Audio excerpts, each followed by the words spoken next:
Hi friend, welcome to A Table for Two with Michaela Belle, a show where personal growth isn't about fixing yourself, it's about meeting the real you. Here we talk mindset, making habits sexy, relationships, faith, friendships, and the small shifts that create a life that feels like home to you. No fluff, no pretending, just honest conversations with your new life coach that help you step into who you were always meant to be. So grab your coffee, take a deep breath, pull up a chair, and let's dive in. $5 wine from Target. Go ahead and judge me. Cheers, friends. Welcome back to the table. I'm so excited. I'm back. We're back. The table's back. I was going to record this at like 10 a.m. So I was going to have a coffee, but my daughter decided not to sleep. And so we are now recording this at 5 p.m. And then I thought, why not have a little bit of rosé? So today, for the first episode back, is just going to give you all the tea because things have changed a ton. So welcome back to the table, my friends. My name is Michaela Belle Dickerson, and I'm your host. Let's chat. I started my podcast in 2020. I had just lost my job, and it was the beginning of the pandemic. I was trying to figure out what the heck I wanted to do with my life. And one of my friends asked me this question. She said, what have you always wanted to do, but you've never had the time or space to be able to do it? And one of the first things I wrote down was a podcast. I knew I had a vision for it, and I was ready to step into my voice, at least a little bit.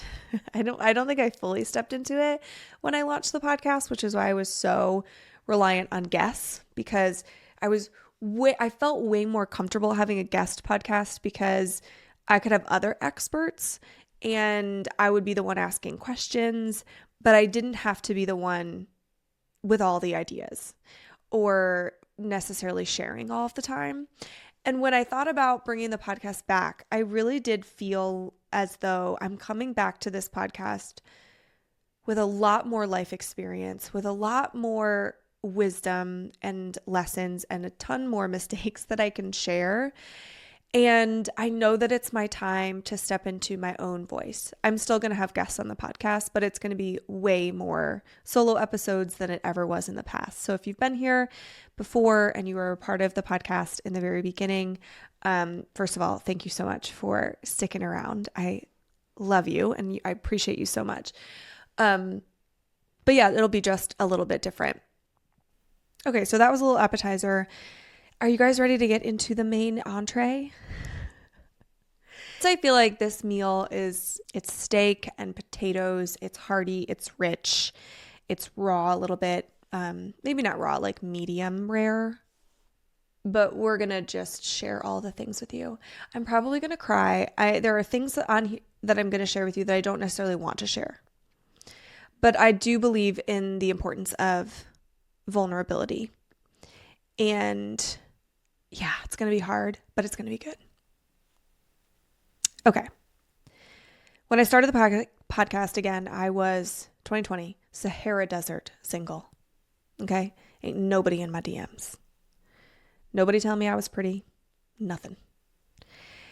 And I actually am really grateful for that because I had to learn how to validate my dang self. I really did. And I'm so glad that God put me through that season, as hard as it was. I felt like he was hiding me at times.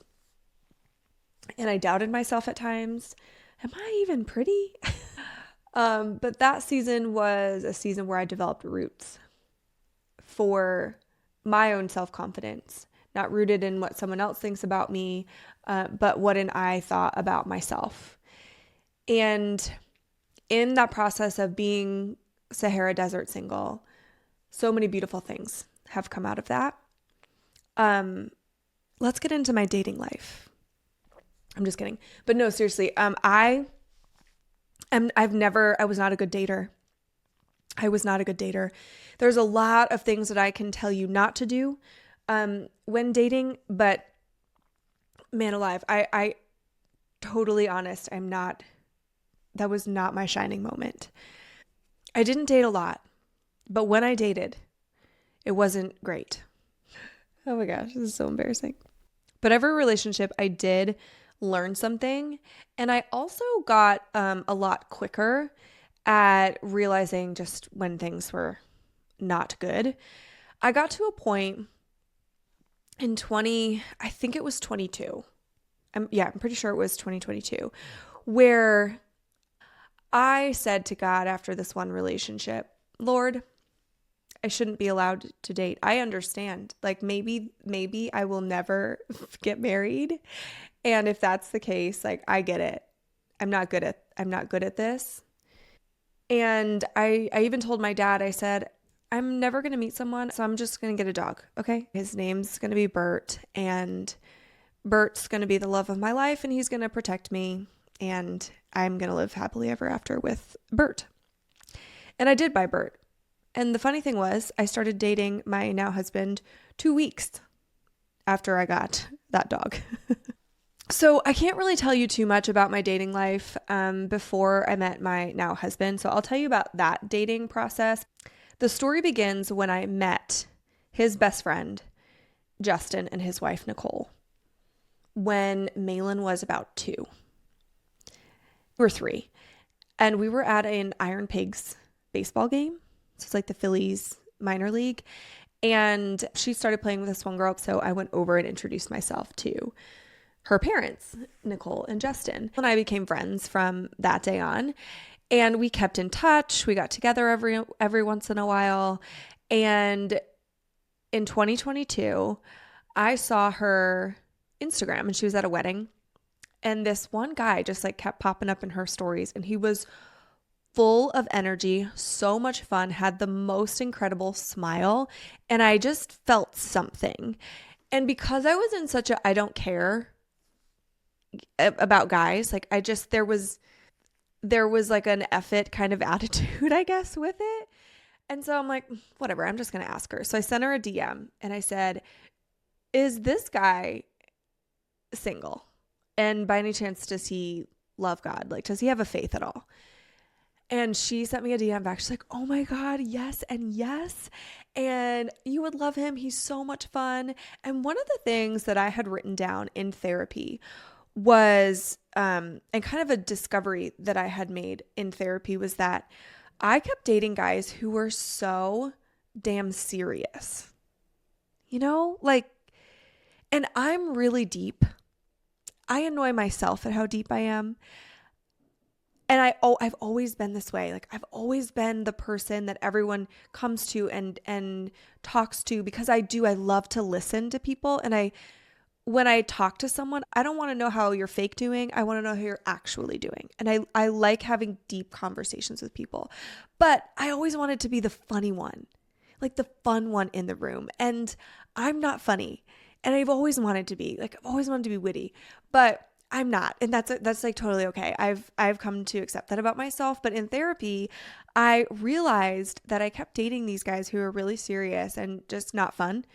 And I said to my therapist, and if I do end up with a partner, I want someone who's funny and kind of brings out, who balances me out in that way and has this joy about them.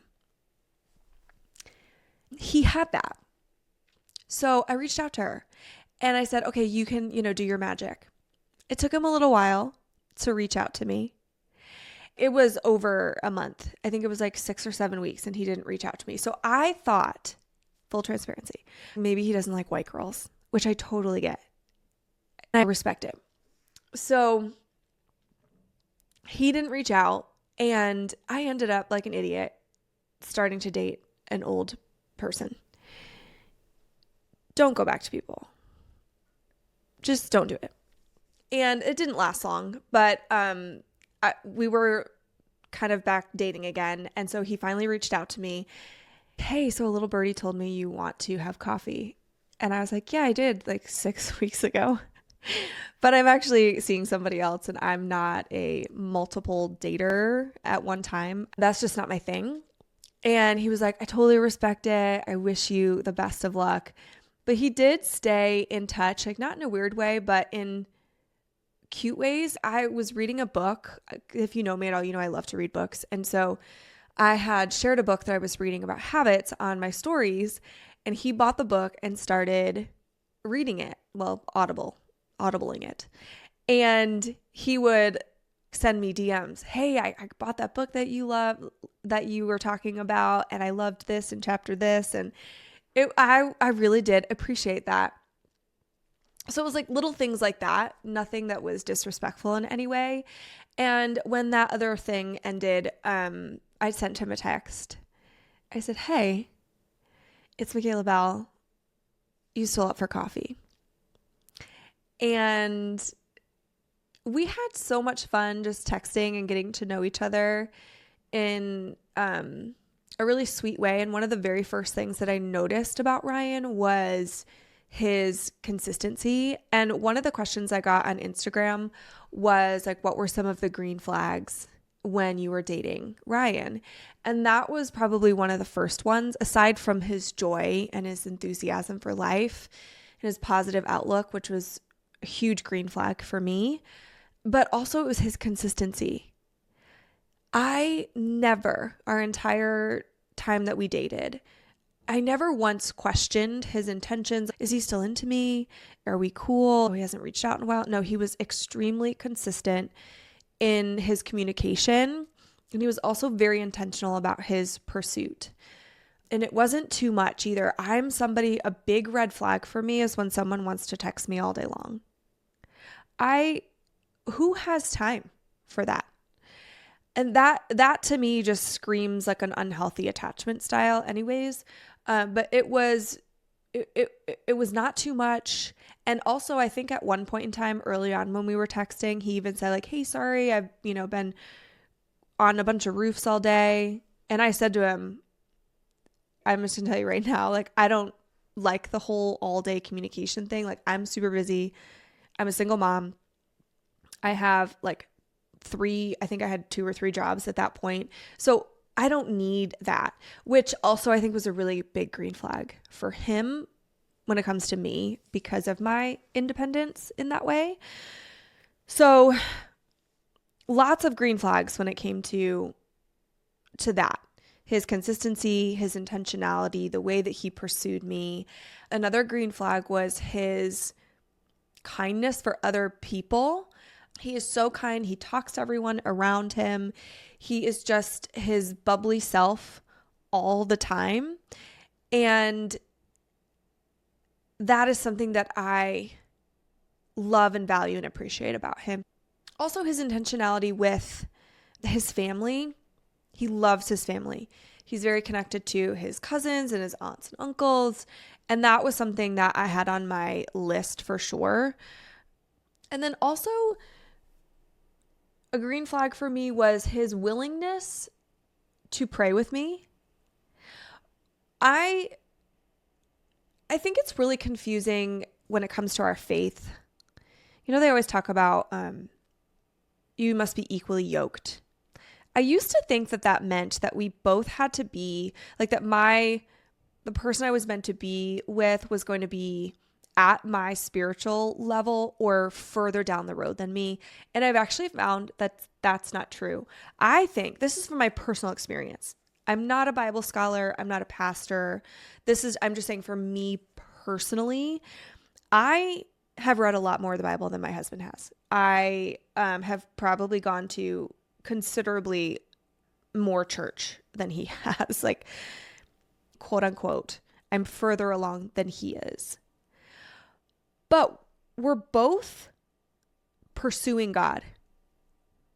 And I think that for me is what I have found to be more spiritually, like more equally yoked, is that you're moving in the same direction, less about where you are on the path. I think that tripped me up for a really long time.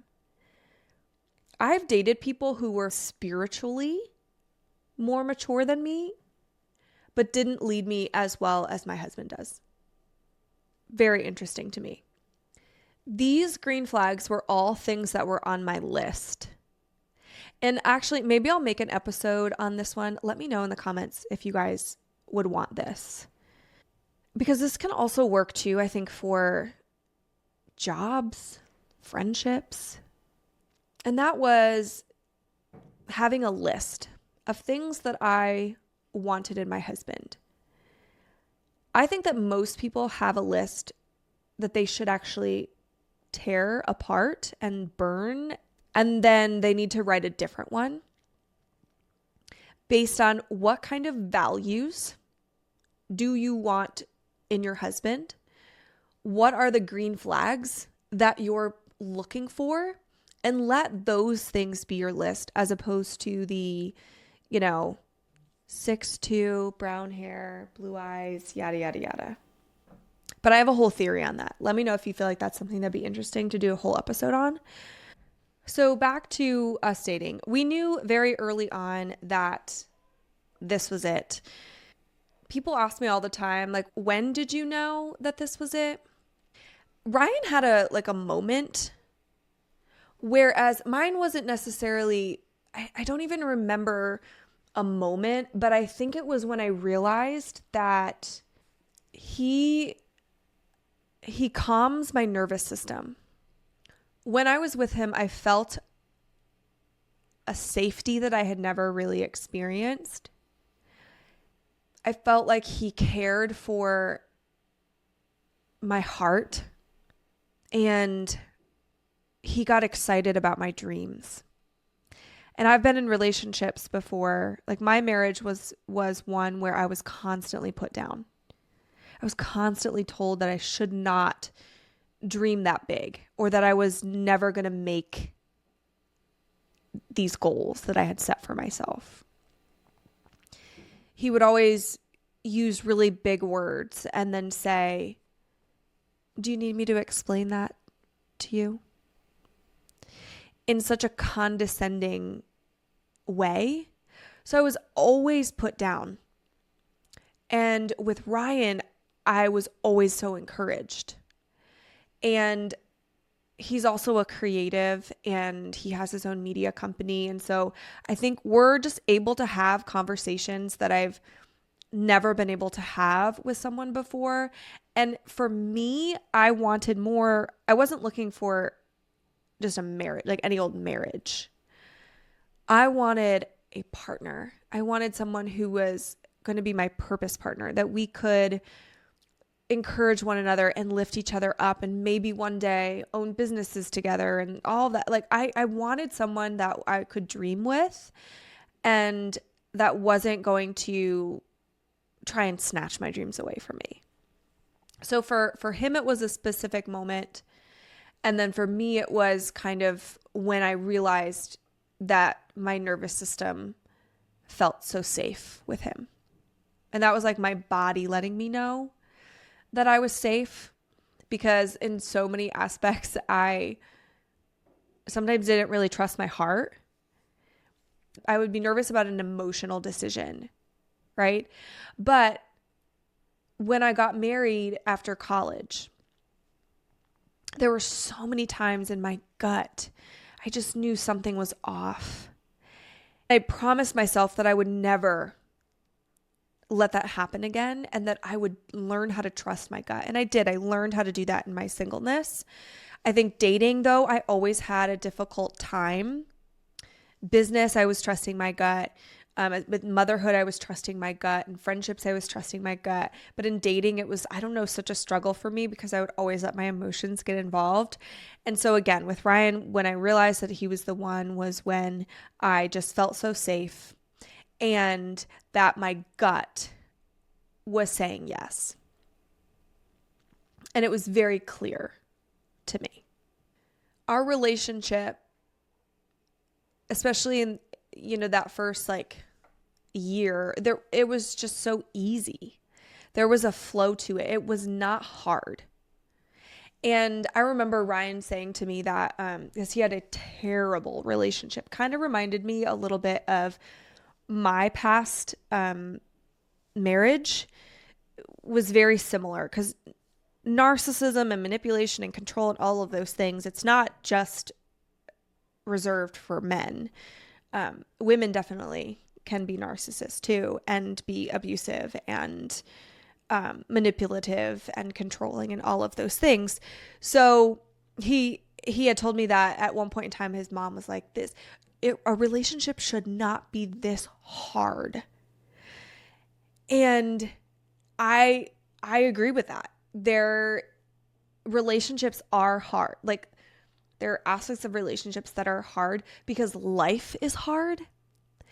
But the relationship, there should be, I think, a level of like ease and flow, especially in the beginning. Like if you're going at it at the beginning, like, yo, you need to get out because that person is not a good fit for you. So we really had this beautiful dating journey. So I did get pregnant before we got married. And that was another question that I got in the DM. You know, how did people take that, especially with you being a Christian woman and having a platform and speaking into single Christian women's lives? What, was that kind of like? And for sure, there were definitely some people who sent messages. I thought that was very interesting. But that kind of comes with the territory. You're going to disappoint people. And would I recommend that? No. I wouldn't recommend the timeline of some of the things that we did, like getting pregnant before we got married. But we knew that we were getting married. I had already picked out the ring. Like there was a lot of other things that were already kind of in motion and in that direction. So yes, you're going to have people that say things. And I also felt a way about myself. I felt disappointed in myself. I felt insecure myself. I think that's even why I pulled away from like some of my ministry things. So yeah, I definitely felt a way about myself. But I've done a lot of work when it comes to religion and my faith and how shame-based a lot of Christianity is. I've done a lot of work to learn how to understand that and to learn that some of the way that church does things is not actually the way that Jesus tells us to do things. And so even when I was praying and I would have conversations with God, I'd be journaling, I never once felt shame from God. And so that was when I knew that I wasn't supposed to shame myself. But we were going to do the responsible things since we were already moving in that direction. We knew we were getting married and we knew we were one another's forever. So it was, I mean, once you kind of get through all of that and you work through like the, oh crap kind of moment, I was so excited because I actually wasn't sure. I wasn't sure like what that was going to look like for me because I am older. I'm going to be 40 this year. And so being 38 and, not yet married, you're like, am I going to be able to have kids? Is that going to be a possibility for me? Because I do have some issues in that department. And so I wasn't sure. And so for me, it just felt like this little miracle baby, and everything about her and everything about that pregnancy was so beautiful. I have never, when I was pregnant with Malin, I felt hideous. I really did. Like there was nothing to me that felt beautiful about pregnancy. I remember the whole time being pregnant with Malin and thinking to myself, I thought I was supposed to have a glow. When is the glow coming? When is that me feeling pretty gonna come? I did not feel it like ever. And with this pregnancy, I felt so beautiful and I felt so excited with every change in my body and like seeing that belly start. And I just felt sexy and beautiful and incredible. And I felt healthy. Everything about that pregnancy was so beautiful. So let me tell you a little bit about, I got to work on my storytelling. I actually thought about getting a course because storytelling is not necessarily my strength because I feel like I'm all over the place. I'll tell you about our engagement because our engagement was funny because I specifically told Ryan that because we were going to Disney in December. And I said, babe, do not propose to me in front of a castle. That's not my style. But Ryan has to do things big. So I kind of should have known, but I kind of should have known. So our very first date was at the 76ers game, and I took him to that. I had tickets to that game. Malin, they were for Malin. I got them for her for Christmas, and she couldn't go because Wells Fargo had started like some new rule where kids had to be vaccinated in order to go to the stadium. And so that it was like all so new. So she wasn't vaccinated yet. So I asked Ryan if he wanted to go. So that was like technically our very first date. Not the first time that we met in person. We met together with his friends, and which I totally recommend doing that. Totally recommend it. So our very first date was the Sixers game, floor seats, because that's how I roll. And so he got us tickets, essentially the same seats. I think there were like 1 or 2 seats difference, but like same seats, which we did that for our 1-year anniversary as well. So he got these tickets, and I was so excited. And it was so funny because I was running a little bit late for getting ready, and he was so calm. Like he didn't give me any signs that like, oh, this is probably the night that it's happening. I did not assume anything. I really did not. I did not think he was going to do it at the game. I thought because I gave him that whole do not propose to me in this public place in front of a ton of people in Disney. Like, ugh. I assumed that he was going to kind of think that just in general, don't do that. So I did not think it was happening. But we get to the game a little bit late. And then almost right away, he did rush us to our seats though a little bit. And so we get to our seats, and then pretty quickly, the 76ers dancers come over to our row, and they're like, oh, you guys were chosen as the row to win. Somebody in this row is going to win a prize. So they were going to draw a seat number out of this bag. And shocking, it was me. So they had us like come into the center of the aisle and take a picture. So the 76ers like photographer was there taking a picture of us, but he was being so awkward and fidgeting. I'm like, what are you doing? And then all of a sudden, as soon as I kind of was asking him what he was doing, I see this sign that the 76ers dancer is holding saying, will you marry me, Michaela? And I look over, and he's on his knee, and everyone around us is like, oh! And so obviously I said yes, and I'm like kissing him, and I'm, oh my gosh, that's crazy. And everyone around, I mean, the whole like part of the stadium was cheering for us. And then Ryan points up to the box, and he had gotten tickets for our family and our friends. So we were able to spend the rest of the game like with them. But it was so cool because I have so many different angles of our proposal, because so many people, as we were walking up, they're like, oh my gosh, I got a video of you. So people were sending me videos, like random people in the stadium, like airdropping me pictures and videos from every angle in the stadium of Ryan proposing to me. So that was so fun and so special, just because that was, you know, our first date, our first anniversary was spent there, and then our engagement. And if you don't know me, I am a huge Philadelphia sports fan. Maybe to an unhealthy level, but I don't think that way, but maybe some people would. But I love Philadelphia sports, specifically the Eagles.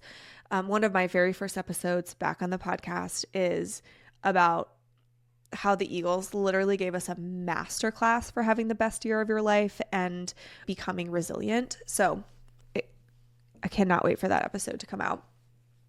Anyways, huge Philly sports fan. So that was incredibly fun. And once we were engaged, like I did feel a little bit better about telling our parents, which we did tell them that we were pregnant right after we had gotten engaged. And I got cute little like newborn onesies, and I rolled one up for each person and put it in like a little gift bag. So we went to his parents because I wanted to kind of present it as though we were giving them a gift as like a thank you for everything they did for the proposal night. And so that was so fun to see their reaction, specifically his mom, because she had been praying for a grandbaby for a really long time. And the crazy thing was that my original due date, like when I found out we were pregnant in the first couple of doctor's appointments, my due date was her birthday, April 16th. So his mom's birthday was June's due date. And so I knew that June was such an answer to her prayers specifically. And so for it to be on her birthday was really, really special. And so to be able to tell her that you're about to have a grandbaby and she's due on your birthday, it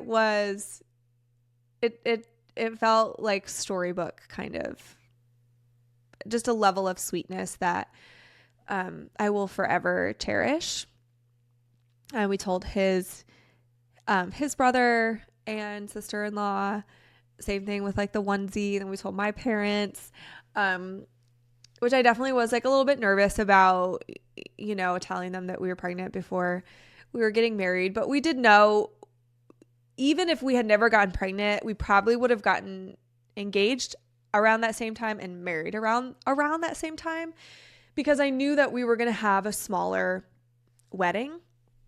And okay, I might cry at this part, because as I told you, that some of what I've gone through in the past 2.5 years has been a lot of super high highs and also like super low lows. The situation around our wedding was actually a low, and not the marrying him part, obviously, but some of what happened around that time. This is honestly a part of the story that I don't love. And I know that, here's the thing. You're not going to love every part of your story. You're not going to love every chapter of the story of your life. You're not. That's just not the way that life goes. But one thing that is so important is, and I learned this from Nick Sirianni, the coach of the Philadelphia Eagles. He said this one statement that he said it, I can't remember where I heard him say it. I think it was in one of the Philadelphia Eagles YouTube videos, like throughout the season. But he said, adversity that you embrace will pull something out of you that ease never could. And part of that, what I love so much about that statement, is that not just adversity pulls something out of you that ease never could, but adversity that you embrace. And I looked up the definition of embrace. The definition of embrace is an act of accepting something enthusiastically, which immediately reminds me of that one verse in the Bible. I think it's James 1, early, super early, James 1, maybe 2 or 3 or something like that, where it says, "Consider it pure joy, my brothers and sisters, whenever you face trials of many kinds." Because it's one thing to go through adversity, it's another thing to embrace it. And embracing something means embracing all of it, like the good, the bad, the ugly, the ups and the downs of it, right? And learning how to do that enthusiastically. That is not easy, but I feel like I did it with this next part. One of the things that I was actually kind of excited about is knowing that we were going to have a small wedding. I've been married before. Most of you guys know my story and my struggle through divorcing a narcissist and healing from that control and manipulation and abuse for all those years. When you divorce someone like that,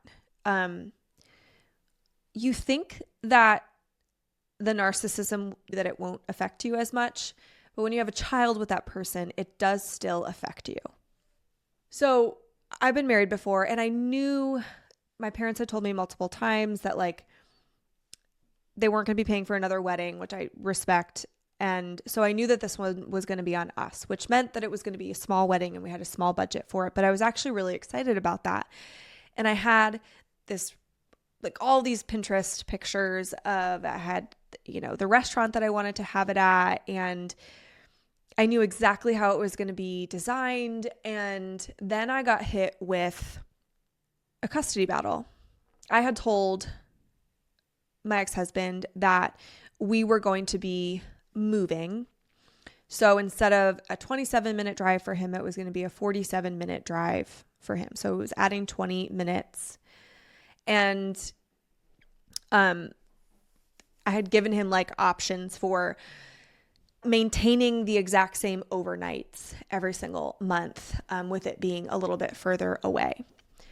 And he decided to try to get full custody, which I found out right around Christmas. I don't know if anyone's familiar with going through a custody battle, but when you retain a lawyer, it's not inexpensive. And it was like half of our wedding budget. And so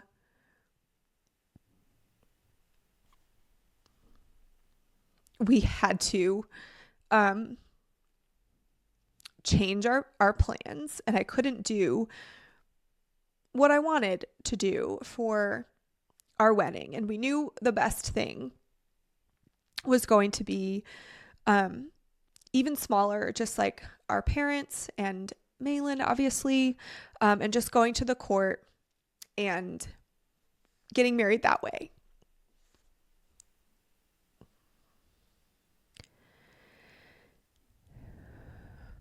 It ended up being a very beautiful day. But the day that we got married,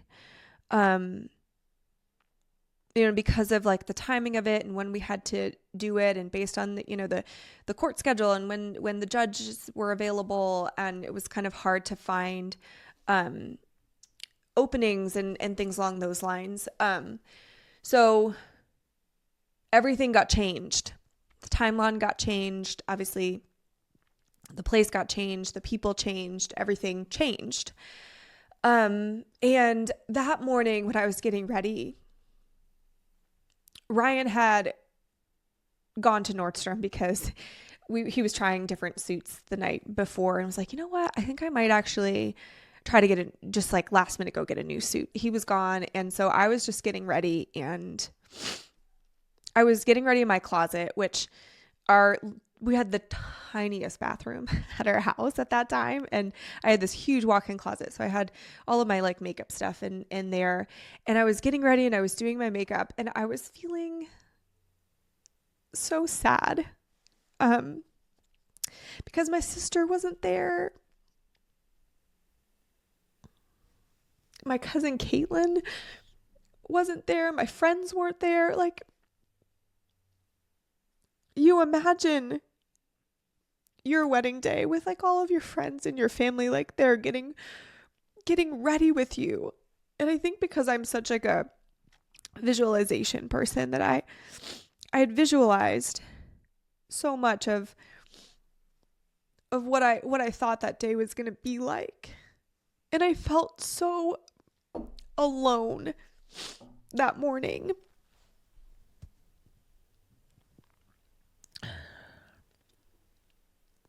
And I also felt really angry. Like, how was this person that has taken so much from me now taking and affecting like my wedding? I was so angry. And I think a couple of years ago, I would have really shamed myself for feeling sadness and anger, because I would have said, Michaela, you shouldn't feel all these things. You're about to marry like the love of your life. Like that should be the most important thing. And like you shouldn't feel these things. And I probably would have just suppressed those emotions. But I'm really proud of myself because I let myself feel. And I said, you know what?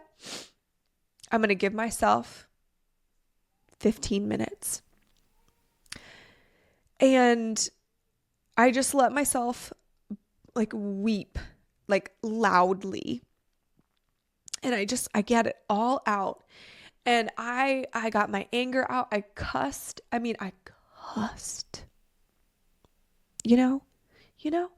And I got it all out. And I swear to you, from that, after those 15 minutes were over and I let those emotions like fully leave my body, I felt so present the rest of the day. I was filled with so much gratitude, and I was like present in a way where I was just noticing everything around me. I remember us like getting to the courthouse and meeting the judge, and he was funny and he was so kind. I remember like his dad praying over us, and I remember some of what he said. Like I felt so incredibly present, and I truly believe that it was because I let myself feel those emotions fully, because I'm human. And if we really look at it, it's sad. And I have every right to be sad and angry. I had every right to feel those things. And I feel like I let myself mourn the fact that I wasn't having the day that I wanted to.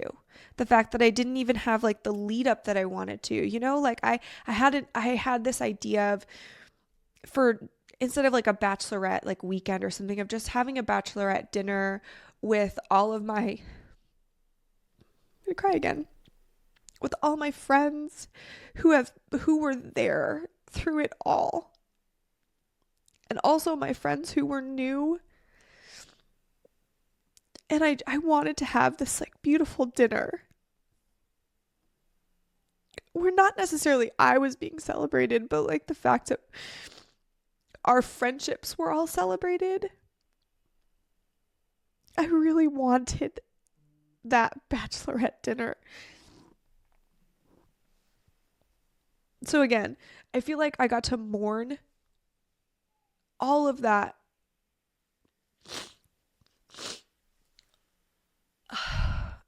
All of that loss.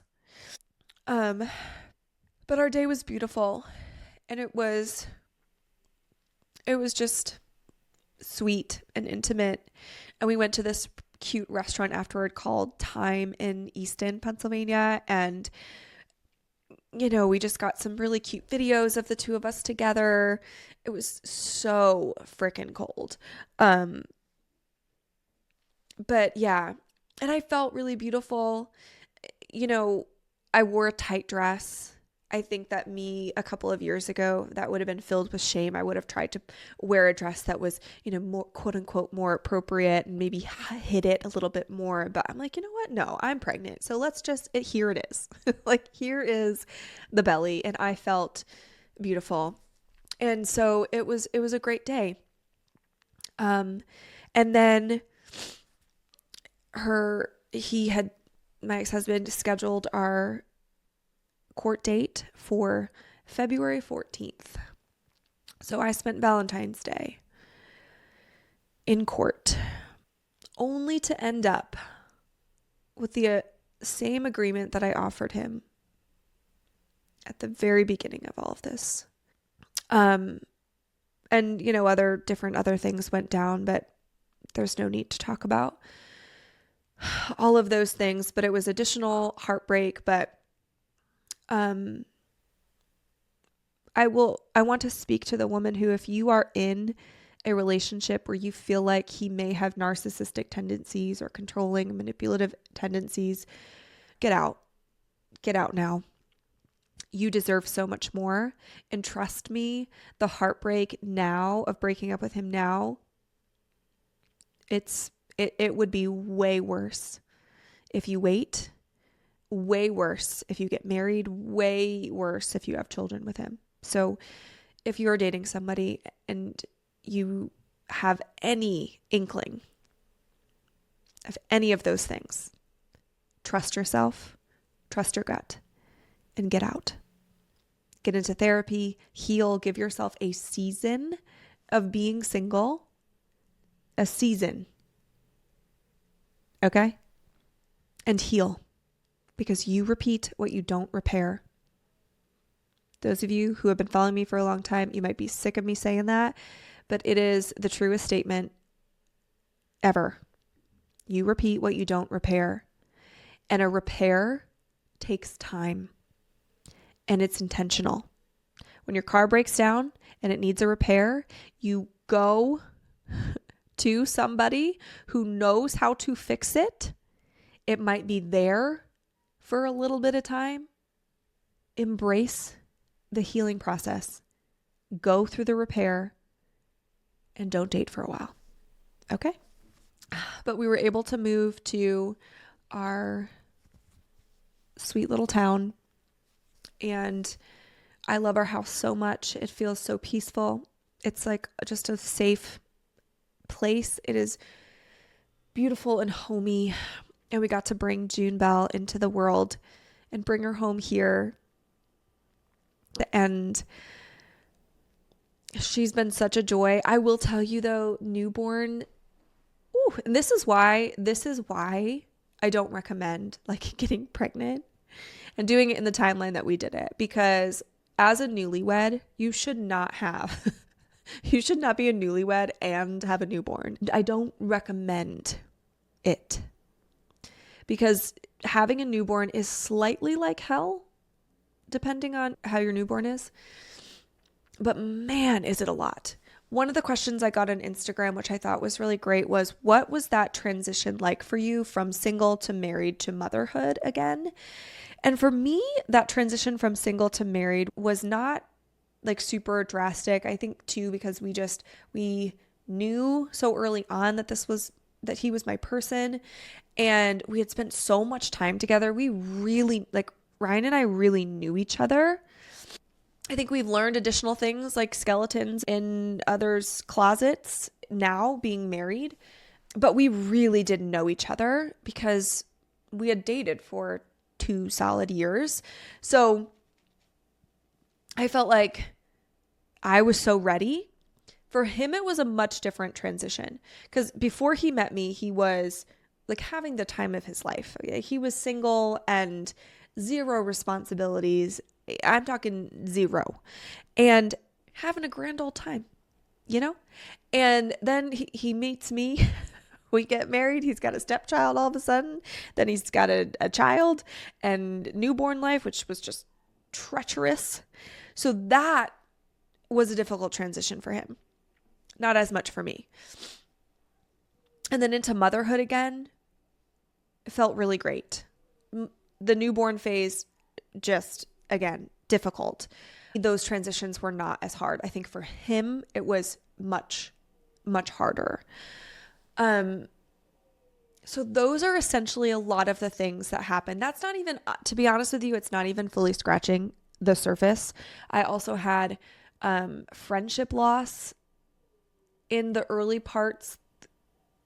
I guess like the end of the first year that Ryan and I were dating, I lost a group of friends, and it was kind of at the tail end of me struggling in my business, having a tremendous amount of financial issues going on, which if you've ever experienced financial hardship, like that is very weighty, especially when you're a single mom. And like and then I had some health stuff going on, and I had a surgery, and it felt like one thing after the other. And then when I lost some friends, which is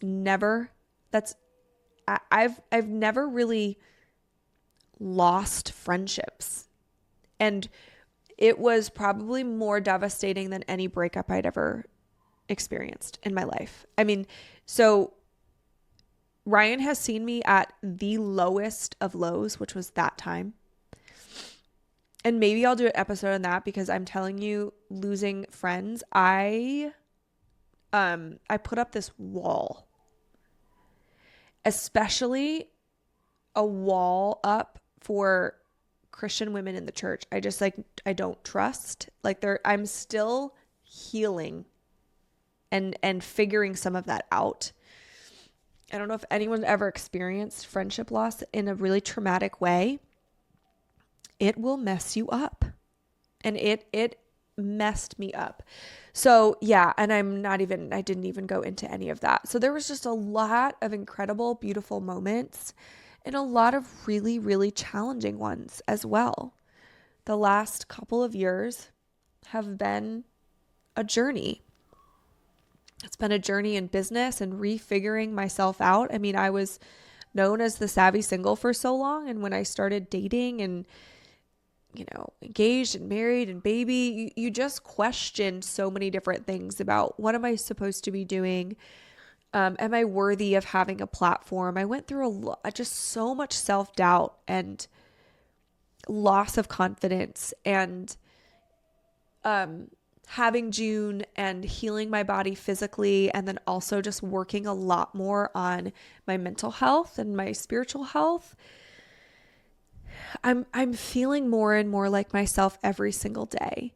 And Ryan even said the other day something about, I feel like I have my Michaela back. And I feel like my response to him in that moment was, I feel like I have myself back. And every day I'm finding more of myself. And I'm excited to share more about how I've done that and how I've gone through kind of recovering myself and rebuilding my confidence, establishing an authority within for my voice within myself.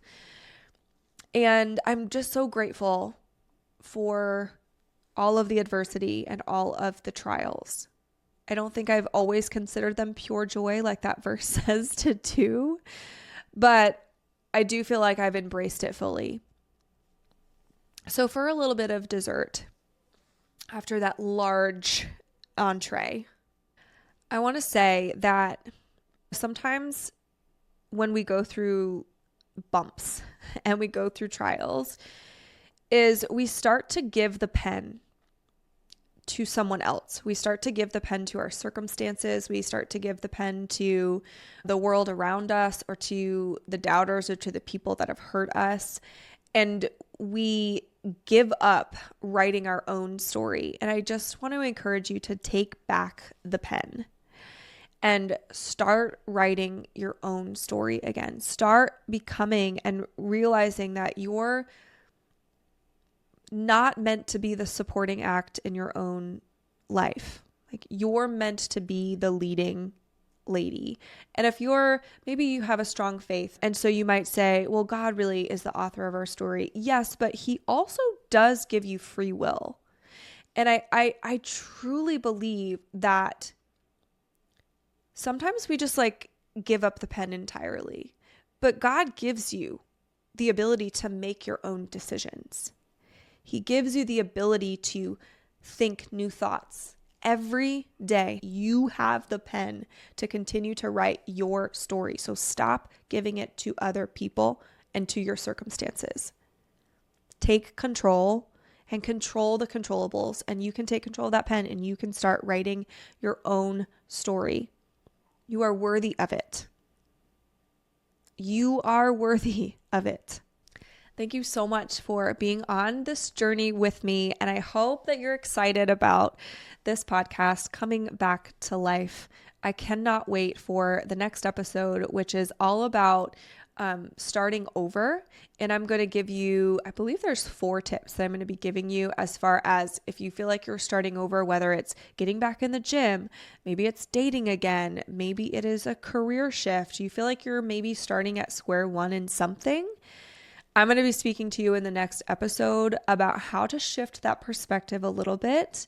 And I'm going to give you 4 really fantastic tips that have helped me with thinking about starting over again and relaunching this podcast. But thank you so much for being here.